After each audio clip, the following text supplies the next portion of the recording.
My name is Lillian Kalepa Suter.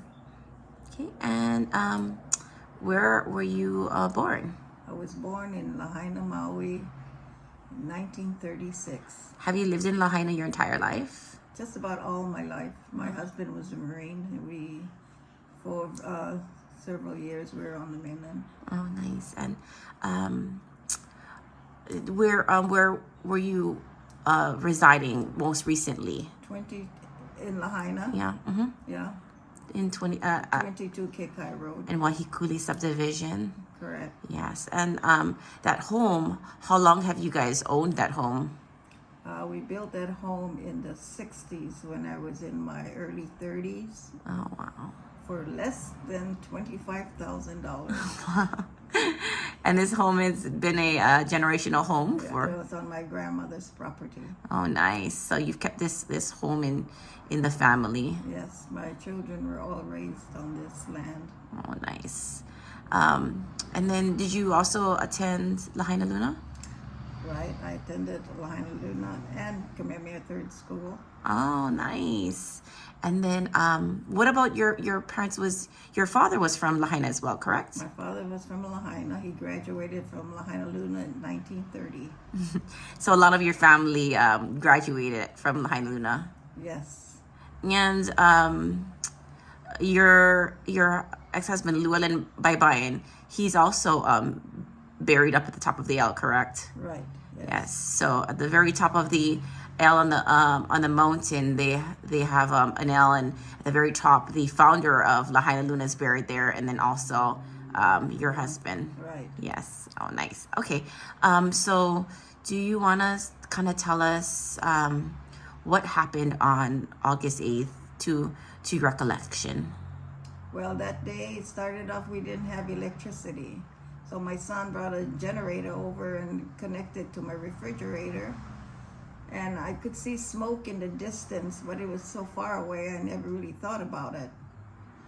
But by the afternoon, someone was saying that fire is getting closer to us, and I couldn't believe it.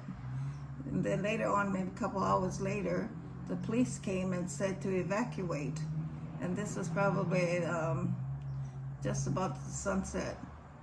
And so we gathered, my daughter-in-law and I gathered we have 3 dogs, and put them in the car with dog food and 2 cases of water, and went to Hawaiian Homes to look for my son to be sure that he knew he had to evacuate also. And over there, he was kind of hesitant to evacuate, but I had to wait to make sure he left the house. He and my granddaughter and their dogs were in their car, and we picked up my 2 great-grandchildren in our car also. Then we thought we'd head for the Civic Center, but there was a long line of cars, and cars were coming from the Civic Center.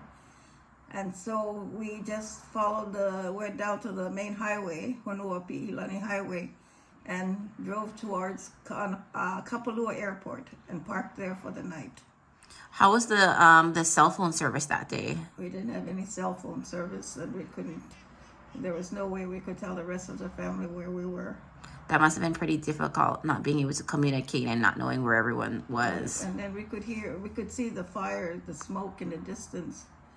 And as we were leaving, we could hear the popping sounds, and I wondered what that was, and my granddaughter said it was the cars exploding. And wow, and when you got down there, you spent, was it 2 days at the beach? Yes, the next night we went to Kauai Beach Park, and we spent the next 2 nights sleeping in the car there.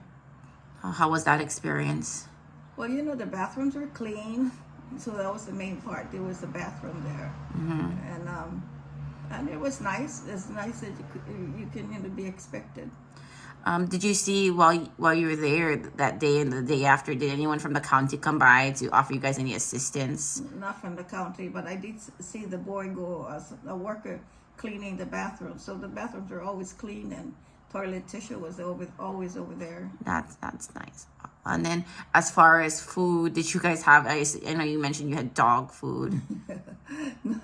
No, my granddaughter, she was in the park also, and she had bread and stuff to make sandwiches, so we survived. We weren't hungry. It was all right. So when you left your home, it was still standing, and have you had a chance to go back and see it since? I have.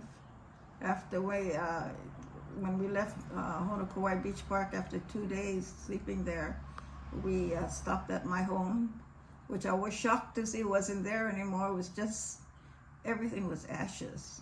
Just really, all my neighbors, everything was down, nothing there.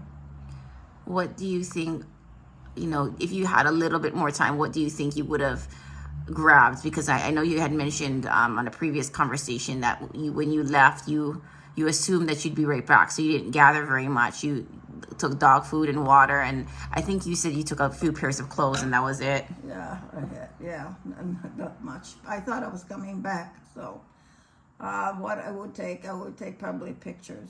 The pictures. That I can't replace. Yeah, that's probably the biggest thing, right? Is the pictures. Pictures, yeah. Of all our memories of growing up. All right. Well, thank you so much for taking the time to do this, and we appreciate you and we love you. And in our faith, we just have to keep pushing on and hope that everything's gonna be all right. And we'll keep praying for the people of Lahaina.